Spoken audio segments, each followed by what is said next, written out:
네, 안녕하세요. 주필손 투자연구소 소장 주필수입니다. 오늘은 배당락일이었죠. 배당락으로 시작해서 보통 양봉이 나오는 것이 보통의 현상인데 오늘은 양시장 모두 약세로 장을 마쳤습니다. 그만큼 우리나라 시장이 대외적으로도 상당히 불안하다는 것을 알 수가 있습니다. 이제 월요일 마지막 거래를 놔두고 한덕수 권한대행까지 이제 탄핵이 통과돼서 어떻게 될지 또 지켜보도록 하겠습니다. 좀 힘들죠? 요즘 시장이 정치적인 불안 때문에 어떤 기업의 성장성이나 기업의 가치 이런 게 통하지 않는 정말 오징어 게임에 나오는 대사죠. 이러다가 다 죽는 이런 현상이 나타나고 있습니다. 최상목 부총리는 저는 할 수가 없다. 그런 얘기까지 해놔서 또 앞으로 전국이 어떻게 될지 앞을 알 수가 없는 이런 형태가 지금 지속되고 있습니다. 하루빨리 어떻게든 정리가 돼야 시장에서도 좀 호재로 작용할 수 있을 것인데 참 안타까운 세월이 지나가고 있습니다. 옆나라 일본은 오늘도 1.8% 급등이 나왔어요. 이렇게 고점을 갱신해서 올라가는 이런 모습이 아주 지극히 정상적인 시장이거든요. 왜냐하면 웬만한 나라들이 다 그래요. 독일 주봉으로 보면 좀 더 쉽습니다. 독일, 뭐 나스닥, 뭐 어느 나라를 보더라도 이런 색의 그래프, 이런 식의 우상향 그래프가 많이 나온다라는 겁니다. 대만 증시, 인도 최근 많이 올라서 좀 조정 먹긴 하지만 그래도 최근에 좀 시끌시끌한 프랑스, 프랑스보다도 못해요. 지금 중국, 홍콩 이렇습니다. 참 우리나라 증시가 상당히 대외적으로 봤을 때 저평가되어 있는 거는 사실인데 이런 것들 가지고는 외국인들이 쉽게 들어오지 않는다라는 겁니다. 정말 이러다가는 다 죽어. 참 어려운 시장이죠. 말씀드린 대로 거래소 코스닥 개인의 매수가 유입됐습니다. 요거는 왜 유입됐는지 어제 말씀드렸죠. 양도세 관련 물량이 다 팔고 오늘부터 본격적인 매수가 나왔기 때문에 월요일까지 개인의 매수는 유입될 겁니다. 기관들이나 외국인이 매도를 좀 줄인다라고 하면 지수가 반등이 나올 건데 전국이 불안하니까 이런 물량들이 나오면서 시장을 약세로 만들고 있다라는 거죠. 이 코스닥 시장에서 꾸준하게 매수를 어제랑 정반대되는 상황이었는데도 불구하고 지수가 또 하락하는 이런 모습이 나오고 있습니다. 오늘 환율 엄청나게 올라갔죠. 상당히 많은 고점을 보여주고 있고 80원이 넘어갔죠. 80원이 넘어갔고 좀 조정이 봐서 보합까지 왔다가 다시 한번 대통령 권한대행 표결, 탄핵 표결이 나오면서 또 급등하고 있는 이런 형국입니다. 새벽 2시까지 거래가 되기 때문에 계속 거래가 되고 있어요. 현재 환율은 좀 여기서 표결 때문에 좀 올랐다가 살짝 조정받는 이런 정도지 이렇게 뭐가 음봉이 좀 크게 나올 수 있는 그런 자리는 아닌 것 같아요. 왜냐하면 그만큼 아직도 불안한 상황이 이어지고 있다. 제가 계속 원달러 환율에 대해서 많이 말씀을 드리고 있어요. 6일 전부터 말씀드렸죠? 환율. 제목이 환율이에요. 환율을 봐야 됐다. 지금은 우리나라 시장의 종목도 중요한데 원달러 환율이 어떻게 될 거냐. 이 환율에 따라서 앞으로 시장에 큰 변화가 나타날 겁니다. 진짜 1,500원이 넘어갈 거냐. 역사적으로 지금도 상당히 좀 높은 환율대인데 글로벌 금융위기 맥스로 1,597원. 요거는 뭐 잠깐 찍고 떨어진 거니까 뭐 그렇다고 볼 수는 없고요. 보통 한 이 정도 가격대라고 보시면 돼요. 그러니까 1,450원? 요 정도 수준이었단 말이에요. 글로벌 금융위기 2008년도에. 글로벌 경제 위기가 얼마나 큰 위기입니까? 그죠? 미국도 뭐 엄청나게 급락이 나왔고 우리나라 역시 정말 급락이 나왔고 그에 따라서 환율이 급등하는 요런 급박한 위기에 그 거래됐던 가격대에 지금 거래가 되고 있다라는 거. 근데 물론 이제 달러 강세 때문이라고는 했지만 이거 가지고는 설명이 안 돼요. 지금의 우리나라 환율이. 과거 20년 동안 환율을 보더라도 1,400원이 넘어가는 것만 해도 상당한 위기 시절이란 말이에요. 위기 시절. 달러와 이제 미국이 금리 인상을 할 때 글로벌 금융 위기 여러분들이 알고 계시는 IMF 절 요럴 때가 보통 1,400원이 넘어가는 이런 환경이었는데 지금 환경이 외국에서 봤을 때 우리나라 환경을 이렇게 보고 있는 겁니다. 그래서 정말 빨리 해결이 안 된다라고 하면 정말 1,500원도 넘어갈 수도 있고 외국인 투자가 입장에서는 우리나라 주식시장에 더 이상 발을 들 필요가 없어지는 거죠. 그래서 상당히 좀 위험한 자리에 놓여 있다라는 거죠. 반대로 얘기하면 또 환율이 빠질 때는 또 급락이 나왔거든요. 1,400원 넘었을 때는 이렇게 다 급락이 나왔습니다. 그래서 외국인 투자가 입장에서는 지금이 고점만 잘 찍어주면은 또 급락이 나온다라는 걸 알고 있기 때문에 환차 이익을 볼 수가 있어요. 그래서 우리나라의 과거 저력으로 봤을 때는 다시 한번 이런 급락이 나올 수 있는 안정을 찾아갈 수 있는 그런 나라였다라는 걸 알고 있습니다. 그래서 좀 장기적으로 투자하는 유럽계 자금은 우리나라 주식을 실제로 매수하고 있습니다. 다만 이제 최근에 뭐 한머니라고 그러죠. 미국의 자금이라든가 뭐 쪽 말레이시아 쪽 이런 쪽의 한머니들은 좀 자금이 좀 빠져나가는 이런 좀 상반된 매매를 하고 있습니다. 우리나라 시장에는 그런 자금들의 영향이 크게 작용하고 있다고 볼 수가 있는 거죠. 환율이 지금의 모든 것을 말해주고 있기 때문에 주봉이고 월봉, 누가 봐도 지금 상당히 높은 위기에 거래되고 있다라는 겁니다. 그래서 하루빨리 2,400원 밑으로 떨어지는 그런 좀 문봉이 크게 나오는 이런 환경이 나와야 시장도 좀 살아남는다라는 건데, 거래는 이제 하루 남았고요. 그리고 휴장을 하고, 미국은 휴장이 없습니다. 우리나라만 있기 때문에 조금 쉬어가는 이런 시장이 돼서 그게 좀 일부 좀 다행이다라고 볼 수가 있는 거고요. 다시 한번 말씀드리지만 지금은 다른 게 필요 없습니다. 원달러 환율만 보면 돼요. 환율이 진정이 되느냐, 환율이 하락하느냐, 요것만 보셔도 시장이 어떻게 될 건지를 평가해 볼 수 있습니다. 최근에 그래서 비트코인으로 많이 빠져나간다라고 하고 있어요. 코스피 거래대금의 3배의 비트코인, 코인 시장의 거래가 일어나고 있다고 합니다. 여기에 또 해외 투자가 많이 일어나고 있잖아요. 그것도 역시 환율 또 돈이 달러가 빠져나가는 그런 효과를 나타내기 때문에 그것도 환율 상승의 한 몫이다라고 볼 수 있습니다. 알테오젠 잠깐 볼 건데요. 알테오젠은 어제 그저께 계속 개인의 매도가 나와서 눌렀다라고 말씀을 드렸어요. 이 물량을 외국인들이 그리고 기관들이 받아갔다라고 말씀을 드렸고, 오늘은 정반대였죠. 그러니까 그 양도세 관련된 물량이 여기 한 이틀 3일 동안 나왔고, 오늘을 개인이 좀 상당히 40만 주 적극적으로 매수가 됐고요. 반면에 외국인과 기관은 차익 실현을 나서는 이런 모습을 보였습니다. 월요일까지는 뭐 계속 알테오젠은 개인의 매수가 유입될 것 같고요. 그리고 1월 달에 기관의 자금 유치 이게 발표되면은 그 이후로는 크게 떨어질 이유가 없는 것 같아요. 물론 이제 제약바이오 섹터가 최근 들어서 조금 지지부진한 거는 사실입니다. 미국의 금리 인하 가능성이 4번에서 2번으로 줄었다는 거, 그런 것 때문에 좀 조정을 받을 수 있는데, 그런 것들이 그렇게 시장에 영향을 주진 않습니다. 왜냐하면 개별 재료가 좀 많이 있는 주식이고 앞으로 성장성이 상당히 좋은 그런 종목 중에 하나이기 때문에 이거는 좀 보유자의 영역이다라고 말씀을 드릴 수 있고, 시장은 뭐 결국에는 우리나라가 환율만 안정되면 상당히 좀 저평가되어 있고, 내년에 전국 그쪽만 좀 안정이 된다라고 하면 생각보다 탄력적인 시장이 나올 수 있어요. 이럴 때 다시 한번 제약바이오를 비롯한 반도체 주식도 제가 말씀을 많이 드렸죠. 오늘은 뭐 테크윙이 좀 많이 올라갔는데, 테크윙 뭐 한미반도체 상당히 싸요.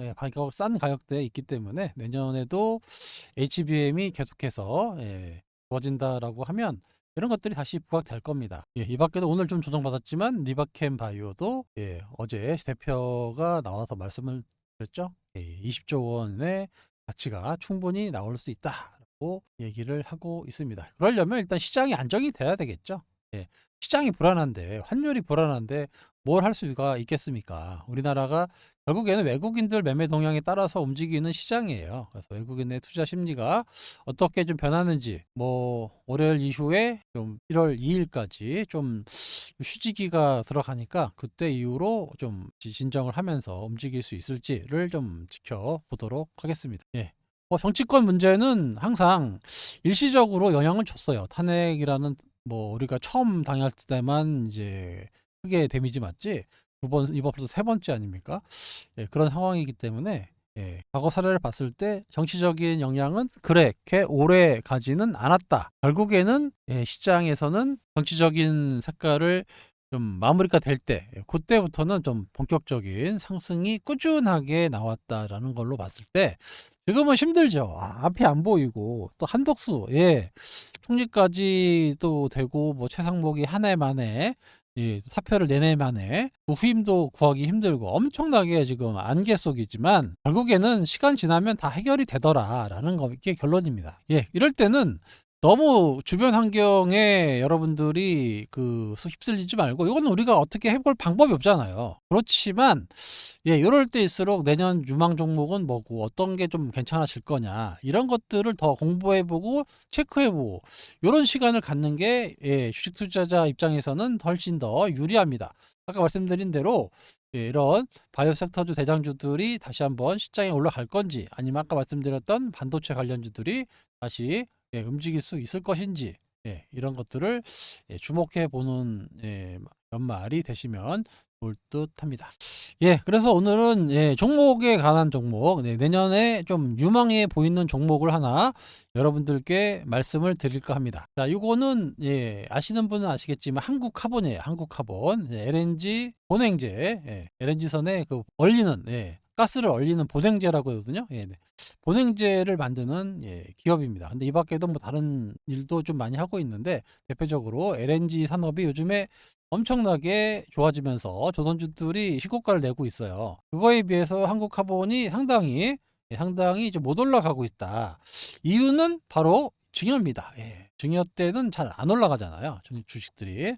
근데 증여가 거의 마무리되고 있어요.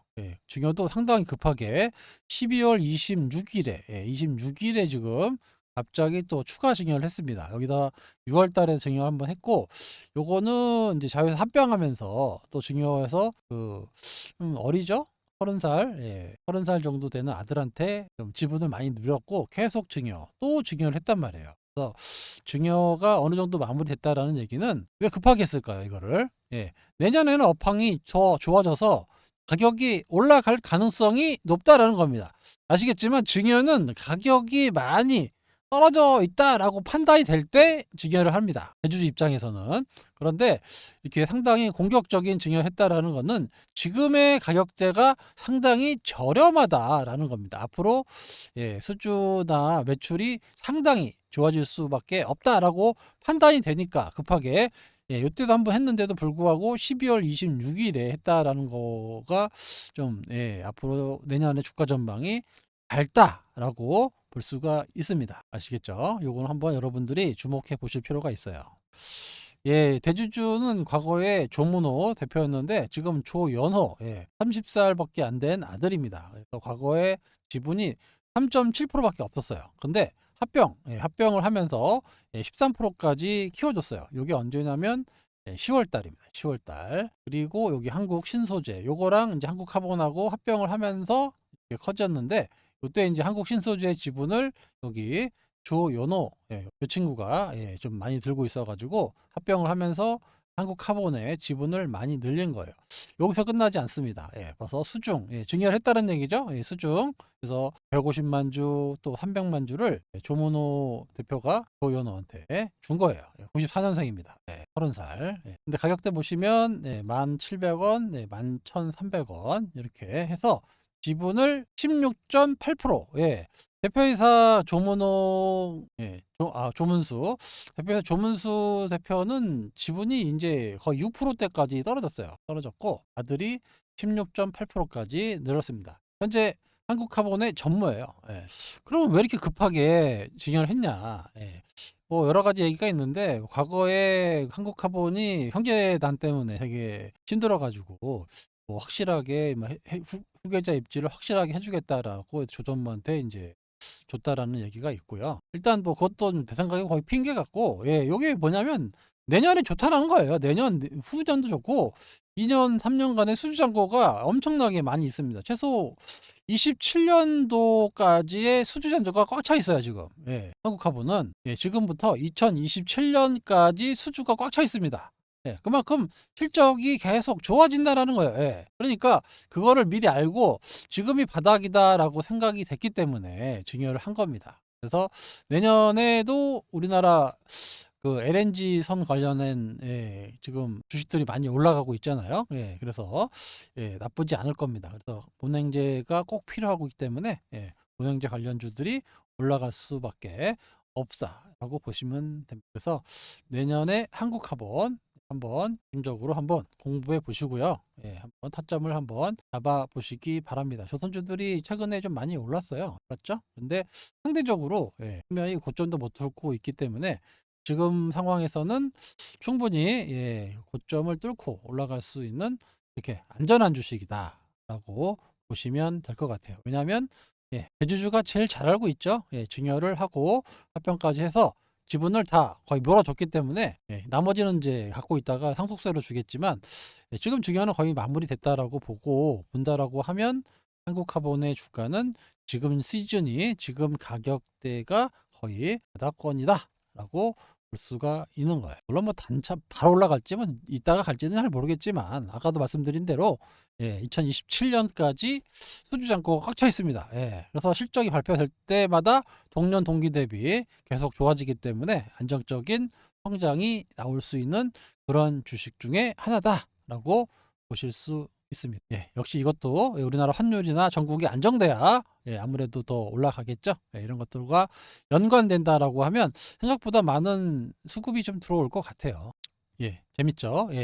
주식은 이런 식으로 해야 재밌잖아요. 자기가 개발하고 이런 상황이 고려해 갖고 업황도 좋아진다라고 하고 이런 것들 사서 모아 놓고 또 슈팅도 한번 구경 경험해 보시고 이런 식으로 주식하시면 정말 재밌습니다.